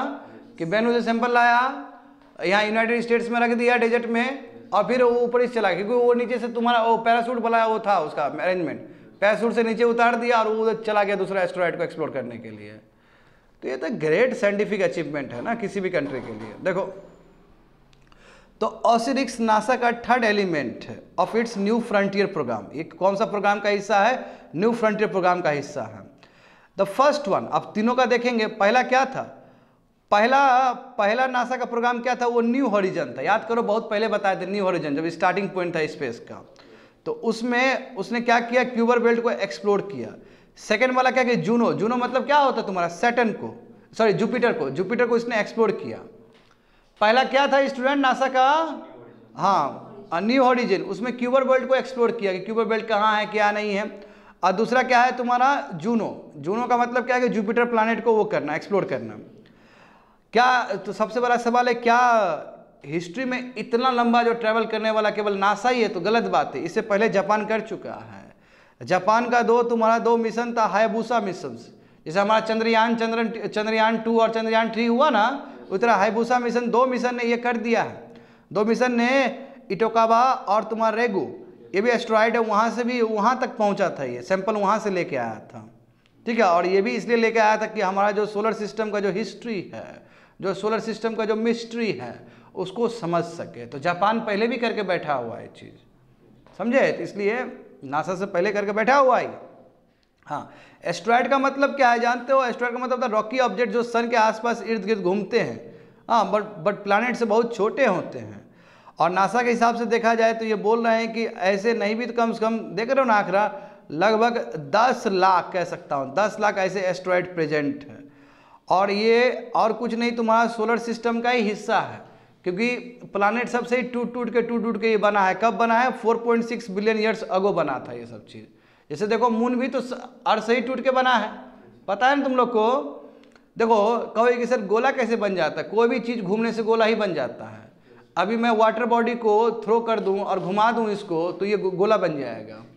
देखो, तुम खुद देखो, यहाँ पे देखो, मेरा हाथ मैं ऐसे घुमा दूं तो सर्कल दिखेगा ना। जैसे फैन कभी सर्कल थोड़ी होता है, फैन घूमते हुए तुमको सर्कल नजर आएगा। तो कोई भी ऑब्जेक्ट यदि मूविंग स्टेज में हो तो वो सर्कल ही बनता है। तो इसलिए एस्ट्रॉयड या प्लैनेट सब गोल होते हैं, सो सिंपल। तो कितने हैं बताओ? 10 लाख एस्ट्रॉयड है एज पर द नासा। और ये कब बने थे? 4.6 बिलियन ईयर्स अगो बने थे। और ये और कुछ नहीं, सोलर सिस्टम का ही हिस्सा है, उसी से टूट के बने थे। तो देखो, ये बेनू जो है, बेनू जो जान रहे हो ना, एस्ट्रॉयड बेनू, ठीक है। अब बहुत इंपॉर्टेंट है, देखो यहाँ पे, while studies of Bennu include significant commercial components. जैसे अब बेनू के बारे में जब अध्ययन करेंगे हम लोग, जो एस्ट्रॉयड से जो सैंपल लाया गया है, इससे हमें पता चल जाएगा क्या वहाँ पे स्पेस माइनिंग पॉसिबल है। हो सकता है स्पेस में बहुत अच्छा रिसोर्सेज पड़ा हुआ हो, वही बेनू एस्ट्रॉयड में। क्योंकि सैंपल से पता चला, अब मान लो कि सैंपल में तुम्हारा आयरन निकल गया, लेट्स से, मान लो कि सैंपल में तुम्हारा वाटर निकल गया, ये तो बहुत चमत्कारिक चीज़ हो जाएगा ना। अब वाटर निकलना मतलब समझते हो ना? वाटर का मतलब है जान, वहाँ पे लिविंग ऑर्गेनिज्म रह सकता है। तो कितना कुछ बड़ा डिस्कवरी हो जाएगा स्टूडेंट। तो वही बोल रहा है कि जो बेनू को एक्सप्लोर करने का फ़ायदा ये होगा कि स्पेस माइनिंग हो सकता है फ्यूचर में, हाँ, टेक्नोलॉजी बन सकता है फ्यूचर में। तो और नए नए मिस्ट्री हमें समझ में आ सकता है with the help of Bennu and its sample. आगे देखो, तो ओसिरिक्स का फुल फॉर्म क्या है? Origins, spectral interpretation, resource identification, security, regolith, explorer. और ये किसका इनिशिएटिव है? नासा का। तो तुमको रटने की जरूरत नहीं है फुल फॉर्म। ओसिरिक्स का बहुत बड़ा मतलब होता है स्टूडेंट। ये कब लॉन्च किया गया था? 2016 में लॉन्च किया गया था, ताकि वो बेनू, अब वो संख्या दिया गया, वो संख्या याद करने की जरूरत नहीं है। बेनू क्या है तुम्हारा? एक एस्ट्रॉयड है। बट ये एस्ट्रॉयड क्या चीज़ से बना है? तो कार्बन से बना है, इसलिए कार्बोनेशियस एस्ट्रॉयड लिखा गया। वो कार्बन से बना हुआ एस्ट्रॉयड है। अब ये जो सैंपल लाया ना बेनू से, अब फिर ये गया है दूसरा एस्ट्रॉयड को करने के लिए, अपोफिस को करने के लिए। और जो अपोफिस जो एस्ट्रॉयड है वो तुम्हारा सिलिका से बना हुआ है, समझे? तो देखो, इट्स गोल क्या है? इसका गोल कि सैंपल कलेक्ट करके अर्थ पे रिलीज करना। और जानते हो कि the expectation is that it holds clues to, हाँ, इससे पता चलेगा कि आखिर ये अर्थ में लाइफ कैसे आया। क्योंकि लोगों का मानना है, साइंटिस्ट का अभी भी बिलीव है कि ये बेनू वाला जो एस्ट्रॉयड है वो अर्थ से टकराया था। जब टकराया था तभी अर्थ में लिविंग ऑर्गेनिजम्स या लिविंग थिंग्स पॉसिबल हुआ। अभी भी बहुत सारे साइंटिस्ट कम्युनिटी का ये मानना है कि ये बेनू एस्ट्रॉयड कभी स्पेस में अर्थ से टकराया था, टकराने के बाद ही अर्थ में लिविंग थिंग्स पॉसिबल हुआ, लिविंग कंपोनेंट शुरू हुआ है। तो इसका मिस्ट्री जानना कितना इंपॉर्टेंट है स्टूडेंट, उस दृष्टिकोण से देखा जाए तो, समझे। तो वही बोला कि ऑसिरिक्स रेक्स, हाँ, ये जब सैंपल लाएगा तो हम पता कर पाए क्या इसमें हाइड्रोजन और ऑक्सीजन है कि नहीं है। यदि होगा तो सही बात है, जो साइंटिस्ट लोग मान रहे हैं वो पूरा भी बात हो जाएगा फिर, क्योंकि कहा जाता है कि अर्थ में कुछ था ही नहीं, और जब अर्थ टकराया वेनुस से तो उसके बाद उसमें लिविंग कंपोनेंट्स आ गया। लिविंग कंपोनेंट्स मतलब क्या, वही ऑक्सीजन सब आ गया। बात समझे ना। देखो कैसे काम करे, कैसे वो सैंपल कलेक्ट करेगा, तो रोबोटिक आर्म है उसके पास, इसी को बोलते टच एंड गो मैनेवर, यानी कि नीचे जाएगा और टच करेगा। चूंकि इतना उबड़ खाबड़ वाला जगह है स्टूडेंट, एस्ट्रॉयड बेनो एस्ट्रॉयड, कि वहाँ पे लंबा समय तक इंतजार नहीं कर सकता वो, बस ओनली 6 सेकेंड, बस 6 सेकेंड के अंदर तुरंत सैंपल कलेक्ट करेगा, तुरंत निकल जाएगा वहाँ से। तो वही लिखा गया कि बेनु कितना है, 200 मिलियन माइल्स इतना दूर है अर्थ से, रोबोटिक आर्म है, बट मात्र 6 सेकंड के लिए वो क्या करेगा, सैंपल कलेक्ट करेगा। क्योंकि ज़्यादा लंबा रहेगा तो वो वहीं धंस जाएगा, वो फिर वहीं गिर जाएगा वो, क्योंकि उतना क्रेटर्स है उसमें। जैसे मून में भी क्रेटर्स है ना, गड्ढा है ना वहाँ पे, तो सिमिलरली। तो देखो क्या बोल रहा है कि सक्सेसफुली ये सैंपल लौटा देगा, वही पैराशूट वाला होगा, कहाँ पे लौटाया, हाँ, स्टोरिंग द सैंपल ही करेगा, और टच डाउन अभी हो चुका है। ये जो यूनाइटेड स्टेट्स का जो तुम्हारा डेजर्ट है, यूटा डेजर्ट में ये सैंपल अपना दे चुका है। तो पैराशूट से उतर गया और ये तुम्हारा जो स्पेस क्राफ्ट है दूसरे सफर पे निकल पड़ा है। कौन से सफर पे, अपोफिस एस्ट्रॉयड को वो करने के लिए, एक्सप्लोर करने के लिए। गजब ना बच्चे लोग। देखो हाँ, सितंबर, देखो कब सैंपल छोड़ा है, देखो सितंबर 24, 2023 को इसने सैंपल नीचे छोड़ दिया डेजर्ट में, यूएस का डेजर्ट में। अब यहाँ पे देखो, जैसे कि मैंने कहा है कि बेनु जो है सोलर सिस्टम का, बेनु एक्चुअली सोलर सिस्टम का अर्ली डेज का निशानी है, यानी कि जब सोलर सिस्टम बन रहा था शुरुआत में ये बेनु भी बना था। हाँ, कहा जाता है कि ये भी 4.5 मिलियन ईयर्स अगो ही बना था ये। और साइंटिस्ट लोग, जैसे कि मैंने कहा कि साइंटिस्ट लोग का बिलीव है कि 10 million years ago solar system ये बेनु बना और तुम्हारा टकराया उकराया, इस वजह से तुम्हारा प्लानेट में, हमारा अर्थ में लाइफ स्टार्ट हुआ है। अब जहाँ तक सवाल है एस्ट्रॉयड बेल्ट का, तो एस्ट्रॉयड बेल्ट अभी जैसे बताया मार्स और जुपिटर के बीच में है ना। ट्रोजन्स तुम्हारा एस्ट्रॉयड है जो तुम्हारा ये जुपिटर के आसपास घूमता है। बेनु देखो कार्बन कंटेन करता है, तो हो सकता है कि उसमें वाटर हो, है ना। और यदि वाटर है तो हम पुराने हिस्ट्री को, अपनी मिस्ट्री को जान पाएंगे। वही देखो, वही 10th में भी लिखा गया है बार बार कि मैनी साइंटिस्ट का मानना ये कि बेनु ही टकराया अर्थ से, और उसके बाद जितने भी लिविंग कंपोनेंट्स है जो लाइफ को जरूरी है बनने के लिए, तब स्टार्ट हुआ है। तो ठीक है, इस बार आया है सैंपल को देखेंगे, समझेंगे, और कितना इस बात में जान है वो पता चल जाएगा, समझे। देखो जैसे ही सैंपल ड्रॉप कर दिया है, ऑसिरिक्स अब रेक्स नहीं, ऑसिरिक्स अब अपोफिस बन जाएगा। तो रेक्स खत्म हो गया, रेक्स का ऑसिरिक्स रेस है ना बाबू, हाँ, तो वो रेस वाला खत्म हो गया, रेक्स वाला खत्म हो गया, अब अपोफिस बन जाएगा, क्योंकि अपोफिस तुम्हारा दूसरा क्या है, एस्ट्रॉइड है, समझ गए। तो नीचे लिखा गया है, हाँ, और ये क्या है तुम्हारा, सिलिका रिच एस्ट्रॉइड है, सिलिका भरा हुआ है। तो बेनु क्या है, बहुत ही नज़दीक एस्ट्रॉइड है तुम्हारा, जो डिस्कवर हुआ था 1999 में, समझे। और इसका चांस क्या कि 2700 चांस है तुम्हारा, हाँ, मतलब इतना ज़्यादा चांसेस है कि 2075 में या 2000, हाँ, लगभग तुम्हारा वही 2199 में इसका टकराने का चांस है अर्थ से। तब तक हम जीवित नहीं रहेंगे हम लोग, ठीक है। अभी कितना चल रहा है, 2023 चल रहा है ना, तो 2075 में, 75 से लेके 2199 के बीच में इतना चांस है उसको टकराने का, ठीक है। चांस बताओ, हालांकि बहुत कम चांस, देखो ना, इट हैज़ 1 in चांस, यानी कि लगभग 3000 पॉसिबिलिटी में 1 पॉसिबिलिटी, बहुत कम चांस है, कहने का मतलब ये है, समझे। और इतना ही नहीं, ये जो बेनु इतना एक्सप्लोर किए हो, बेनु को पूजा भी जाता था तुम्हारा इजिप्ट में, इजिप्ट के पहले सिविलाइजेशन में। तो बेनु को सन से, क्रिएशन से और रिबर्थ से उसको कनेक्ट करके पूजा जाता था। तो इसलिए बेनु बहुत तो इम्पोर्टेंट हो गया हमारा, समझे। खत्म हो गया है जी, आगे बढ़ो। हाँ, GS paper 3 science and technology, science and technology development and their application and effects in everyday life achievements of Indians in science and technology, Indianisation of technology and developing new technology. Hindu paper में आया था ये 6 अक्टूबर को। तो यहाँ पे देखो, ये भी बहुत टेक्निकल चीज़ है स्टूडेंट। नोबेल प्राइज़ मिला, समझे, फिजिक्स में कितने साइंटिस्ट को, 3 साइंटिस्ट को मिला है। ठीक है, आप साइंटिस्ट का नाम देख लो, अगोस्टिनी, क्राइज एंड हुलियर, ये 3 साइंटिस्ट इनको मिला है। आखिर इन्होंने ऐसा क्या कर दिया है स्टूडेंट कि इनको मिला है? देखो ये गजब चीज़ है। अब इसको तुमको समझना होगा। इलेक्ट्रॉन, जानते हो इलेक्ट्रॉन बहुत फास्ट मूव करता है। जैसे मान लो कि इलेक्ट्रॉन तार में जा रहा है, तार में जानते हो कि इलेक्ट्रिसिटी में इलेक्ट्रॉन मूव करता है, ठीक है। इलेक्ट्रिसिटी यदि इलेक्ट्रॉन मूव कर रहा है इधर से तो इलेक्ट्रिसिटी दूसरी तरफ से मूव करता है। इतना तो बचपन में पढ़े ही होगे तुम लोग, है ना। अब देखो इलेक्ट्रॉन जब इधर से इधर जा रहा है, मतलब एक जगह से दूसरी जगह जा रहा है, तो बहुत सारा एनर्जी ट्रांजिशन होते हुए जाता है, बहुत बदलता है। यानी कि सेकंड में या सेकंड से भी कम में उसका ट्रांजिशन बदल रहा है, मतलब अलग अलग उसका एनर्जी लेवल है।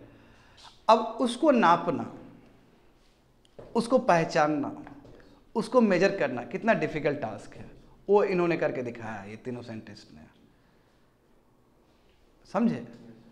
अब अभी नहीं समझ में आया होगा तुम लोग को, ये बहुत बड़ी बात है।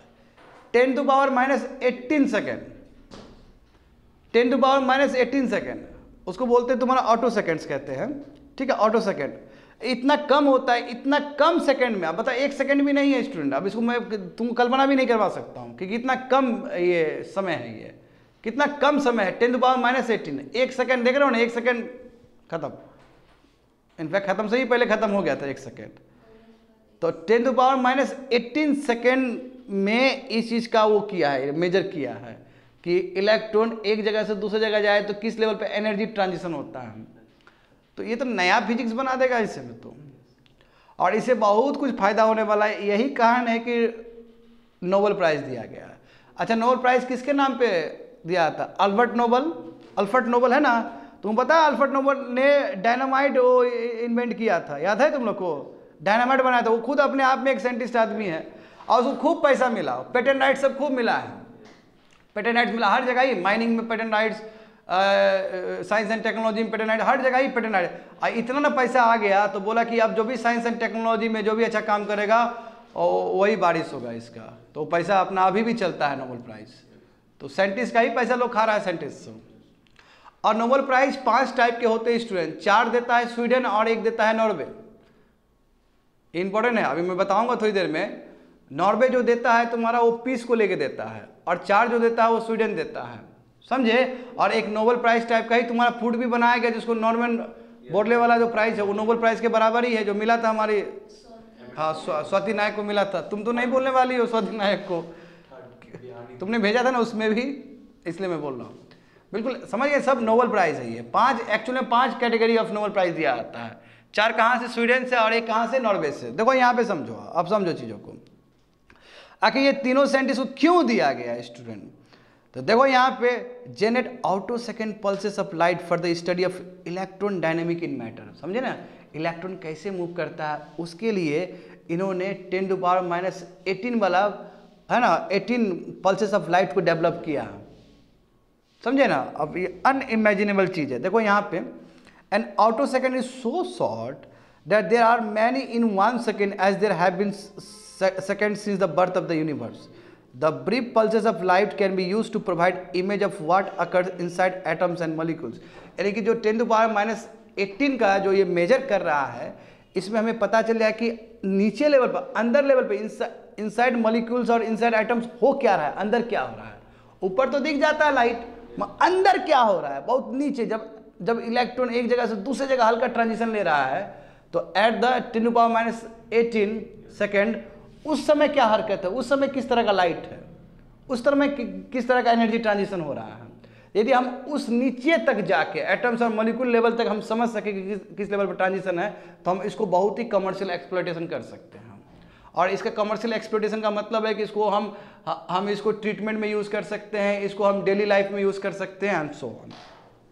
तो ये तीनों साइंटिस्ट ने ये कर दिखाया है स्टूडेंट। हाँ, इन्होंने बनाया है शॉर्ट पल्सेस ऑफ लाइट, जो मेजर कर सकता है कि इलेक्ट्रॉन जब घूमता है, इलेक्ट्रॉन जब चलता है, तो उस समय इलेक्ट्रॉन का किस तरह का बिहेवियर होता है। तो वही जैसे ही देखो ऑटो सेकेंड है ना, बहुत ही कम है, बहुत ही कम है, इसलिए इसको नोबेल प्राइज़ मिला है। अब यहाँ पे देखो नोबेल, ये समझ गए ना, ये फिजिक्स के लिए समझ गए, फिजिक्स के लिए हो गया। अब हम थोड़ा केमिस्ट्री के लिए देखेंगे। क्वांटम डॉट्स, हाँ, क्वांटम डॉट्स देखो, ये भी गजब बात है। 2023 में नोबेल प्राइज दिया गया केमिस्ट्री के लिए, किसको दिया गया है? देखो, बोवंडी, ब्रूस और इकिनोफ को दिया गया है। क्यों दिया गया? क्योंकि इन्होंने क्वांटम डॉट्स का, है ना, क्वांटम डॉट्स के बारे में डिस्कवरी किया है कि क्वांटम डॉट्स बनता कैसे है। क्वांटम डॉट्स अभी मैं बताऊंगा क्वांटम डॉट्स का मतलब क्या होता है, लगभग उससे ही मिला हुआ। वो फिजिक्स है ना, तो वो भी बहुत नीचे का बात कर रहा है। क्वांटम देखो, क्वांटम का मतलब होता है कि बहुत नीचे लेवल पे, मॉलिक्यूल लेवल पे, बहुत छोटे लेवल पे। जैसे क्लासिकल फिजिक्स यहाँ फेल कर जाता है, यहाँ पे क्वांटम फिजिक्स यूज होता है। समझे? क्वांटम फिजिक्स पे हमारे अल्बर्ट आइंस्टाइन भी काम कर चुके हैं। क्लासिकल फिजिक्स क्या होता है? ऊपर वाला, जहाँ पे ग्रेविटेशनल फोर्स लगता है। जो ग्रेविटेशनल फोर्स का जानते हो ना तुम लोग, ग्रेविटी वाला, ये सब, ये बड़ा बड़ा ऑब्जेक्ट के लिए ठीक है। ये बड़ा बड़ा ऑब्जेक्ट के लिए तुम्हारा क्लासिकल फिजिक्स लगता है, ग्रेविटेशनल फोर्स वाला लॉ अप्लाई होता है। मगर जहाँ तक सवाल हो कि जो नैनो पार्टिकल्स, जो नैनो एटम्स, इलेक्ट्रॉन के अंदर का मैं बात कर रहा हूँ, तो वहाँ पे क्लासिकल फिजिक्स फेल हो जाता है, वहाँ पे क्वांटम फिजिक्स लगता है। तो ये क्वांटम फिजिक्स पे काम हुआ, उसी को, और जो आविष्कार हुआ उसी को बोलते हैं क्वांटम डॉट्स कहते हैं। तो देखो क्वांटम डॉट्स क्या है, वहाँ पे लिखा गया है क्वांटम डॉट्स का यूनिक प्रॉपर्टी होता है। And now spread their light from television. देखो अब क्वांटम डॉट का फायदा क्या हुआ कि टेलीविजन स्क्रीन में भी लगा सकते हो, एलईडी लैंप में भी लगा सकते हो, है ना। ये केमिकल रिएक्शंस करवा देगा, और कहीं ना कहीं सर्जन को भी हेल्प हो सकता है कि ट्यूमर टिश्यूज को ढूंढने में, ट्यूमर का मतलब कैंसर वाला टिश्यूज को ढूंढने में। तो ये जो क्वांटम डॉट का जो आविष्कार किया है, डिस्कवरी किया है, इससे तो बहुत पूरा क्रांति आ जाएगा पूरा दुनिया में, इसका बहुत ही फायदा होने वाला है। तो researchers have primary utilize quantum dots to create. अब देखो इसका फायदा क्या होगा कि क्वांटम डॉट को यूज करके, और क्वांटम मतलब बहुत छोटा सा, क्वांटम डॉट मतलब जब पार्टिकल बहुत छोटा हो तो उस समय जो प्रॉपर्टी होता है, उस प्रॉपर्टी को यूज करके हम कलरफुल लाइट बना सकते हैं, कलर लाइट बना सकते हैं। और light can be used in various sources. देखो तो क्वांटम डॉट्स कहाँ पे? फ्लेक्सिबल इलेक्ट्रॉनिक्स में यूज हो सकता है, सेंसर में यूज हो सकता है, सोलर सेल में यूज हो सकता है, और at the same time quantum communication में भी यूज हो सकता है। तो इसका यूजेस बहुत जगह है स्टूडेंट, समझे?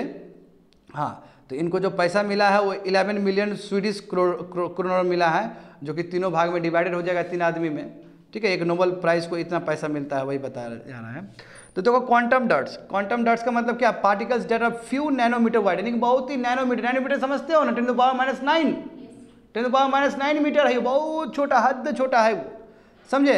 अब इतना छोटा है स्टूडेंट कि जब कोई भी ऑब्जेक्ट बहुत छोटा हो, 10⁻⁹ हो, नैनो पार्टिकल, उसका उस समय का जो प्रॉपर्टी होता है बहुत डिफरेंट होता है एज कम्पेयर टू बड़ा, जब वो ऑब्जेक्ट बड़ा हो।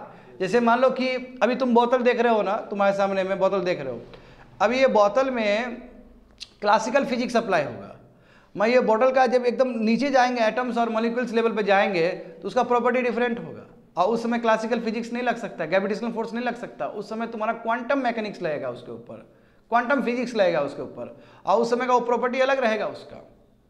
बात समझो? वही बोल रहा है कि इतने जब तुम्हारा नैनोमीटर का वाइड होगा, तो उस समय इसका ऑप्टिकल प्रॉपर्टी, वही लाइट जो प्रॉपर्टी है, ठीक है, वो बहुत ही यूनिक रहेगा, बहुत ही अलग रहेगा as compare to larger body. Number 1 structure and atomic. हाँ, स्ट्रक्चर तो सेम ही रहेगा, एटम्स और मॉलिक्यूल सेम ही रहेगा जो बड़ा का है, बट प्रॉपर्टी अलग हो जाएगा। But the properties of later don't depend on the size. मतलब जो प्रॉपर्टी जो है तुम्हारा, वो बहुत ही अलग हो जाएगा, डिफरेंट हो जाएगा as compare to the larger mass. The property of quantum dots can be change by changing their size. और देखो गजब बात है कि अब नैनो है, नैनो से और नीचे करोगे तो और प्रॉपर्टी चेंज होते चला जाएगा, जितना छोटा उतना प्रॉपर्टी अलग। हाँ, कंपोजिशन सेम है, बड़ा ऑब्जेक्ट भी उसी चीज़ से बना है, छोटा भी उसी चीज़ से बना है, और नीचे करते जाओगे छोटा बनाते जाओगे, प्रॉपर्टी चेंज होते जाएगा। कहने का मतलब ये है। तो जब जितना छोटा होगा तो उतना ही क्लासिकल फिजिक्स फेल हो जाएगा, समझो बात को। तो लिखा जाएगा, यहाँ पे लिखा रहेगा अभी थोड़ी देर में। फॉर द बल्क मटेरियल्स देखो लिखा है ना, जो बड़े बड़े मटेरियल्स होते हैं उसके लिए ग्रेविटी या rules of classical physics dominate करता है। मगर जो पार्टिकल है, जो नैनोमीटर का है, वहाँ पे ये क्लासिकल फिजिक्स काम नहीं करता है, वहाँ पे क्वांटम फिजिकल फोर्स काम करता है, वहाँ पे क्वांटम फिजिक्स काम करता है। समझ गए ना स्टूडेंट? हाँ, तो आगे देखो, तो modern day application of quantum dots कहाँ कहाँ यूज़ कर सकते हैं हम लोग? देखो कंप्यूटर मॉनिटर में यूज़ कर सकते हैं। अब डिफरेंट कलर का तुमको कंप्यूटर वाला देखने को मिलेगा, ग्रीन कलर का देखने को मिल रहा है कंप्यूटर एलईडी, है ना, तुमको ब्लू कलर को देखने को मिल रहा है, स्काई ब्लू कलर का मिल रहा है तुमको, टेलीविजन स्क्रीन बहुत अलग अलग कलरफुल आ जाएंगे, समझे? तो बहुत ज़्यादा ही चेंजेस आ जाएगा। ब्राइटनेस, कैसा कलर चाहते हो उस कलर का तुमको कंपोनेंट मिल जाएगा तुम्हारे डिवाइसेस सब।